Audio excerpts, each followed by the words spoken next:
Thursday. Power tour starts technically on Saturday, but today I'm driving from Omaha over to Ames, Iowa, pick up a buddy. It's the plan anyway. So far I got the car loaded down. Got my stuff in the back, got my cooler, got my golden ticket. So I mean it's a solid 85 degrees, but I'm leaving at 7 at night, so hopefully it'll cool down real soon here. So no, the car's handling good. I mean, got cruising speed. I'm going about 65 right now, and sitting here about 2300 RPM, which is right where I want to be. So it's set up to cruise. So I guess I got 3,000 miles to figure out if that works or not. So let's see what happens. Alright, so I'm about an hour and a half into the drive of the first day. Starting to see my first problems going on. If you look at my voltage there right in the middle, I've been watching the volts slowly drop down. So I started today at about 13 volts as I was driving, and I've been slowly dropping down over the course of the drive. Now I'm sitting just above 12 volts, which is enough, but I have a feeling that the alternator seems to be failing. So I think maybe if I can tonight or tomorrow morning, I'm going to try to find myself an auto parts store. They do a free check starter alternator battery. So it's running cool, running at 2,500 RPM all the way. Going uphill right now. I got my foot down, but past the truck. The car is running. Just loose bolts. That's all so far. So I can't complain too much about that. So here we are, leg 1 completed, which was a short leg. Is about 2.5–3 hours of the drive. You can see the car here is kind of dark. It's 10:30, 11 o'clock at night, but the car made it. Nothing has failed yet. We'll get it checked out in the morning about that alternator problem that we might be having, but went and got the co-pilot here, so we'll keep going and see what happens. So, getting ready to go, and what I noticed was that if you look at the gas gauge, there's that piece of paper, that spacer, that's from between the gas gauge and the plexiglass that is now resting on the gas gauge, so it actually affects how far down the gas gauge will go. So I tried to just drill a hole through and then pull the paper out of the way, and that just didn't work at all. It kind of cracked the whole screen. So whole screen's going to come off and we'll go from there. So check out that gas gauge, fix it up. As you can see, just started drilling more and more holes and cracking at the right particular place, and now we have a perfectly clear gas gauge. But by how clear that is, it almost makes me want to take off the rest of the paneling, because I can actually see the gas gauge, and it makes the speedometer and the clock, which by the way it's 5 o'clock somewhere, really clear. You see I'm going into the steering wheel right now because I was sitting here and I had the brakes on because I was testing the park brake. I was shifting out of gear, put the park brake on, and I only had one brake light. So did a little bit of research, and I didn't have signal all the way back to the front here underneath the dash. Wasn't getting a signal, so I traced it all the way back out into the steering column, and so that means it's probably turn signal switch.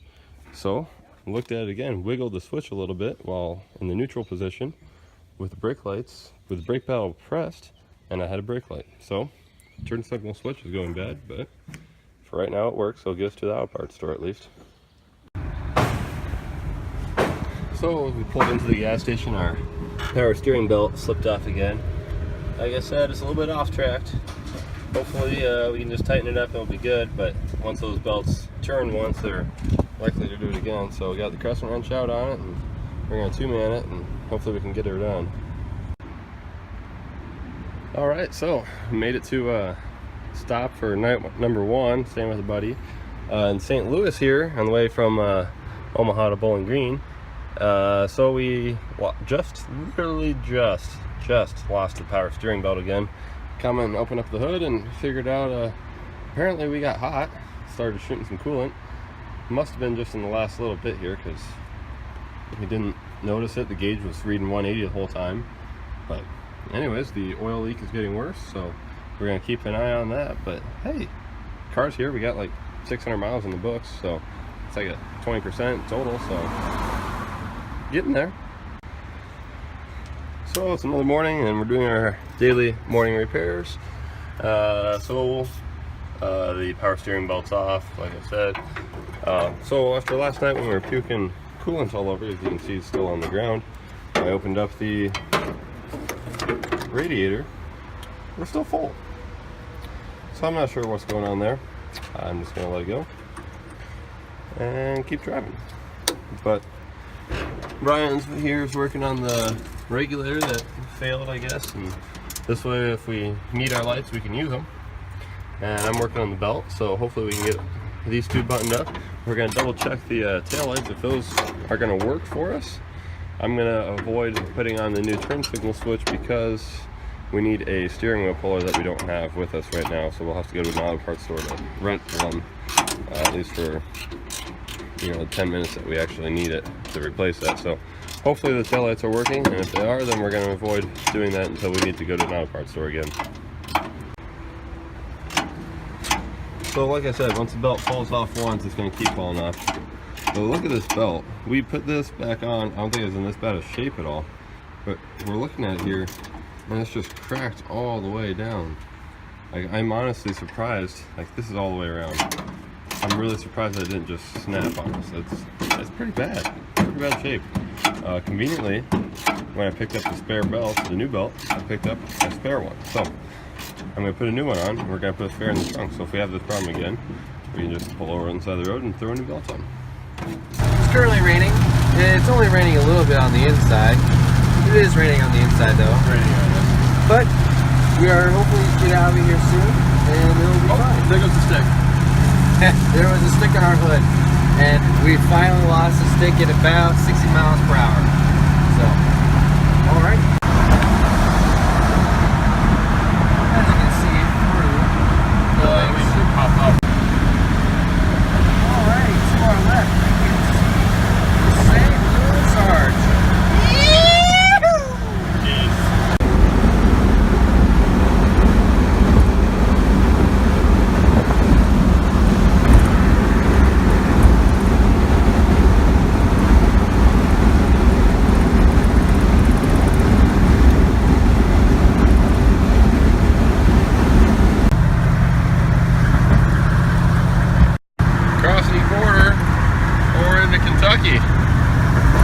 Got the river, sweet looking bridge. We're getting close. I mean, it's like what, 2 o'clock or something. We got till 6 to get there to be officially registered, so we're not doing too bad. It's about an hour drive left, so we're doing all right. I think we're seeing a few cars. We saw a couple Camaros where we were filling up with gas. But honestly, the road's been pretty dry of power tour cars, so I'm not sure where they're all coming from, but hey, we're getting pretty close, so I'm sure we'll start finding them pretty quick here. So yeah, made another state. So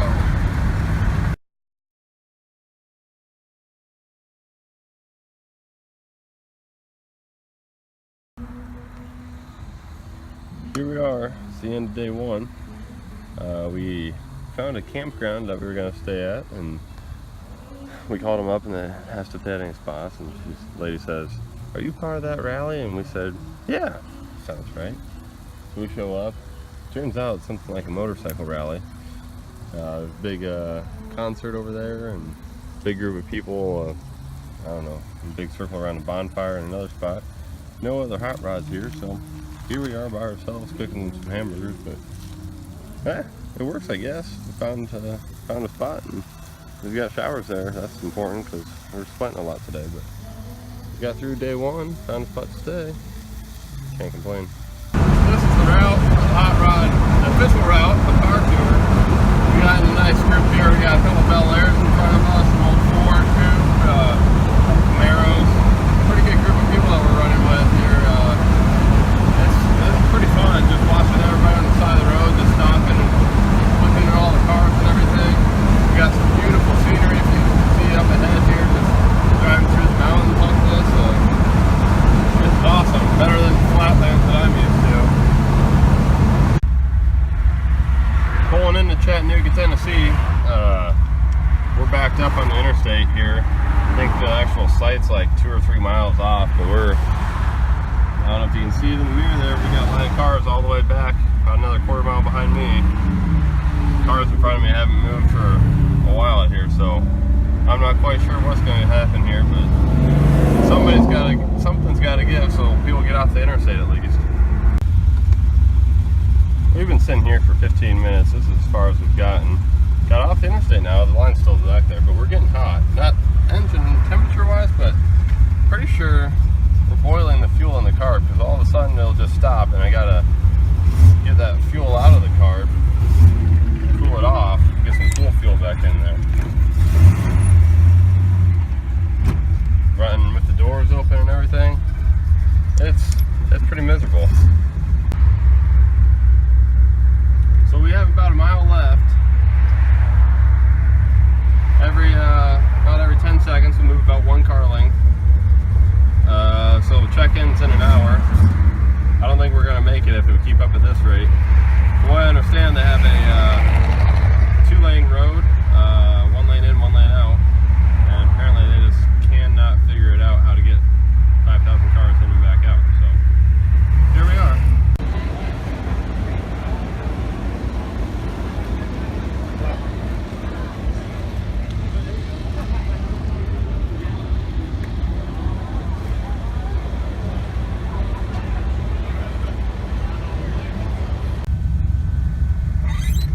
Today we got a little bit ambitious.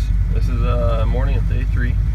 We were like, hey, let's actually leave on time so we don't get stuck on the interstate at 4 o'clock trying to get worried about getting our punch for the long haul.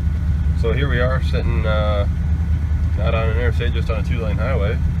Got a nice lineup of cars. It's a cool set of cars. I'm sure that once we get like to the highway or something, we'll get moving along. But we're going through I believe it's the Civil War monument. It's been going on for about the past mile. It's actually really neat just looking at everything they got going on here. It's pretty interesting. Several people are just pulling over to the side and checking it out. But see, they got some cannons sitting right over there, and monuments here, some more cannons. It's pretty interesting. Not to mention it's beautiful country that we're going through. Just crossed the border over into Georgia, so I can't complain about it. It's pretty. It's pretty here.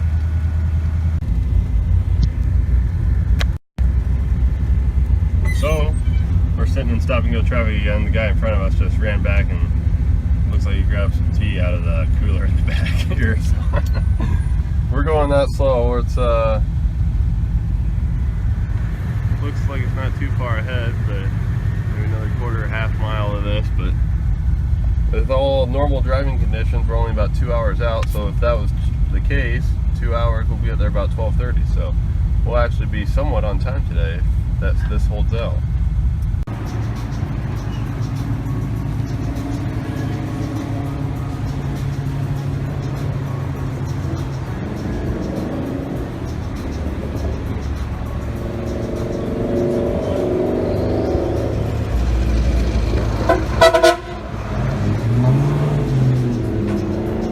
I do 40 miles to work, 40 miles back from work, and then I drive for work. That's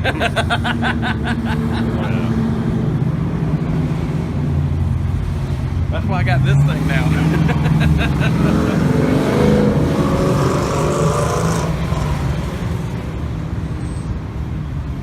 Everybody's driving all their hot rods, and they've been driving slow this whole time. They're just itching. I was like Rome into here, like Rome, Georgia into here, and it was slow. Like, what the hell is taking so long?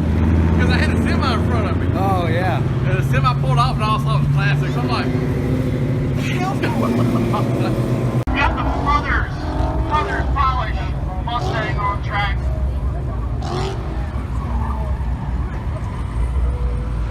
Get a little sideways out there on the top.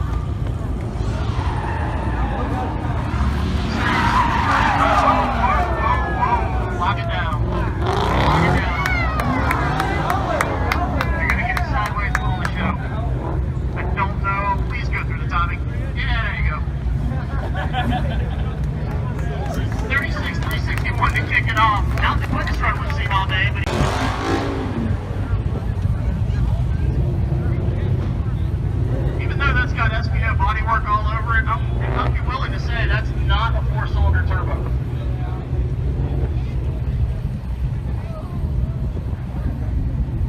cars are cool.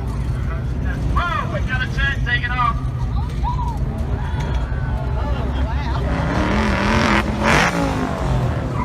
Tent made it its boat. We're holding the start here. We're getting next to the Ram truck. Lots of diesel power. Getting ready to take on the autocross course here. Gonna stall it up. Get that bus up. See what it's got.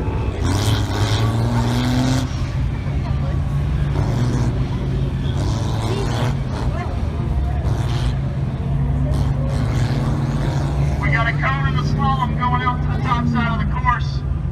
That truck is not in its native element at all. What do you mean we have to turn?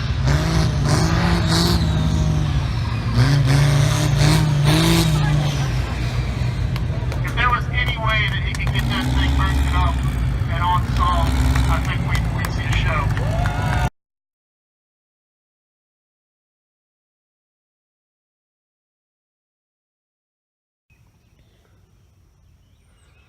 We got lucky enough to stay at this campground. It's called Oak Mountain Lake campground. Anyways, it's this lake is actually formed by a dam that they built. So you can see on the bottom side they actually have a setup for wakeboarding. It's one of those powered ones where they have the cables above, so that's pretty neat. But this is just a beautiful campground that we got lucky enough to get a spot at. There's quite a few other guys from Power Tour staying here, but if you want to do the Power Tour cheaply, you can just camp every night, and they got showers and everything that you need. So if you want to save a few bucks and still do Power Tour, that's the way to do it.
So here I am, we're camping here. Got a fire going, and some burgers on the skillet there, but got the wheel and brake drum off. So when I was braking, it seemed like whenever you start braking hard, the steering wheel would wobble back and forth, like the front wheels were clattering back and forth, and I wasn't quite sure why. It was only when you were braking was the issue. So I was venturing to think it was when I was going downhill really fast, and we got the brake drum heated up and got a little bit of a hot spot on her. But so I ordered a new brake drum, and as soon as I tore it off, you see that tough spot on it right there. So it seems like it's braking really, really hard right at that spot and not anywhere else. So hopefully this new brake drum I ordered is going to be the right size. I can just throw it on and set the brakes, obviously, and it should be good to go.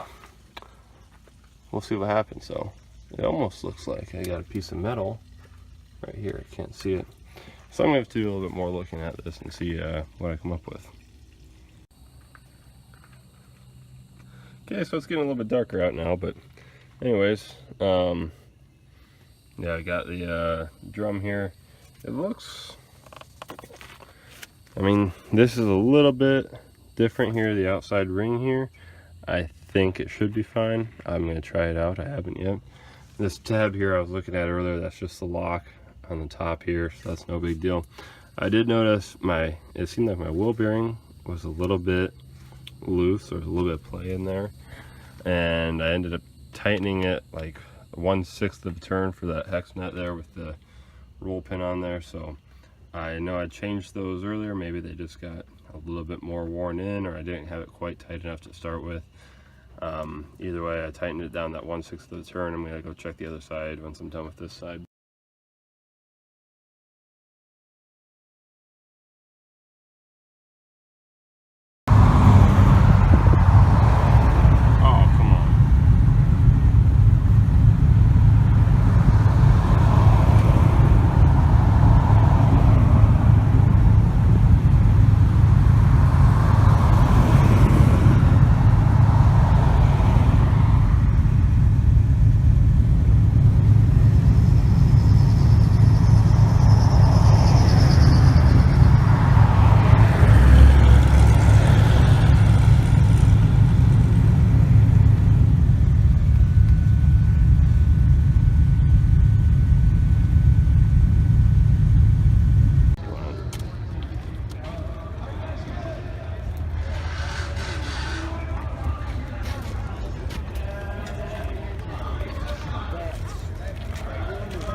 we're in here to see the motors. You go into the other drive. You can see our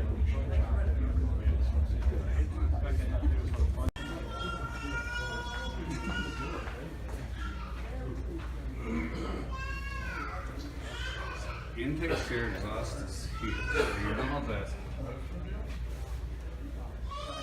The valve stems must have to go up into here. So.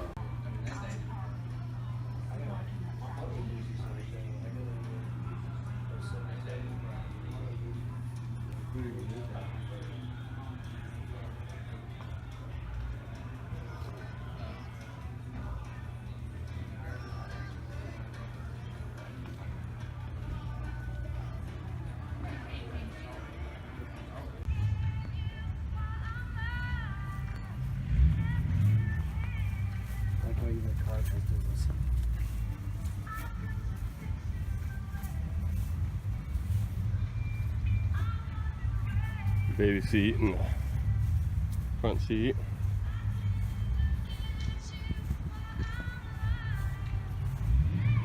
Nice looking pickup here. And they're set.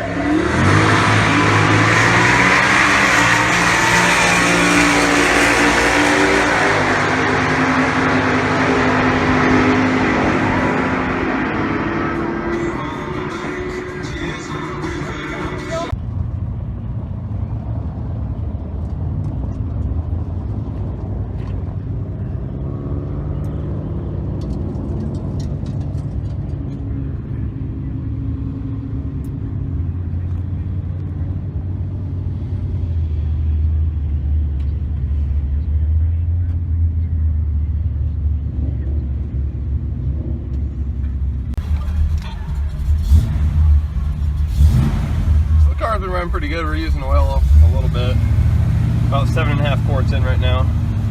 But one problem we've always been having, it's kind of annoying actually, after this lady goes we'll maybe see, the driver door. One thing you always got to make sure you do, you put on your seatbelt, check your door, it opens.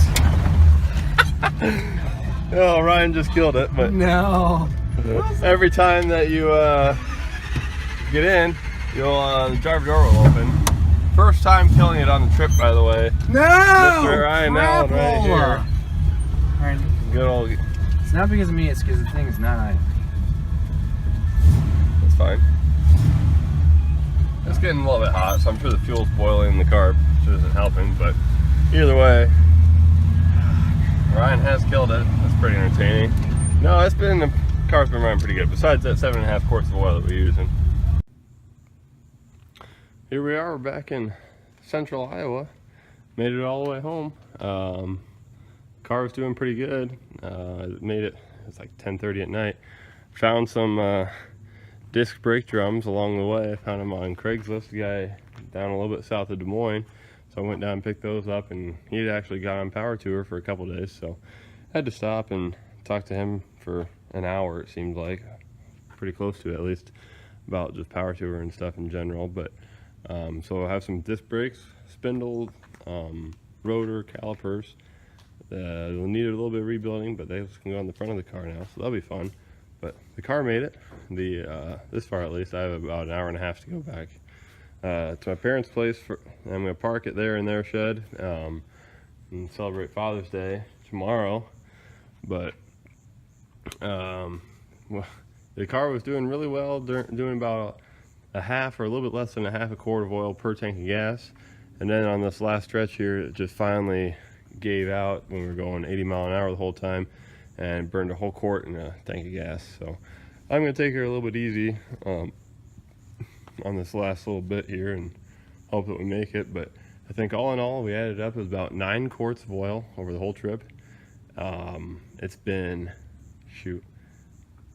3,800 miles since the oil change I did.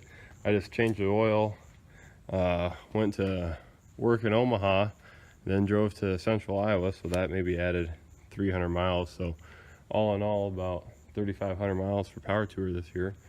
Not too bad. The car did all right. So get back, we'll change the oil. I mean, the car isn't doing bad as far as holding oil pressure. It's just burning oil. I think once we started, since we started, we actually developed an oil leak. Let's see if I can get this open.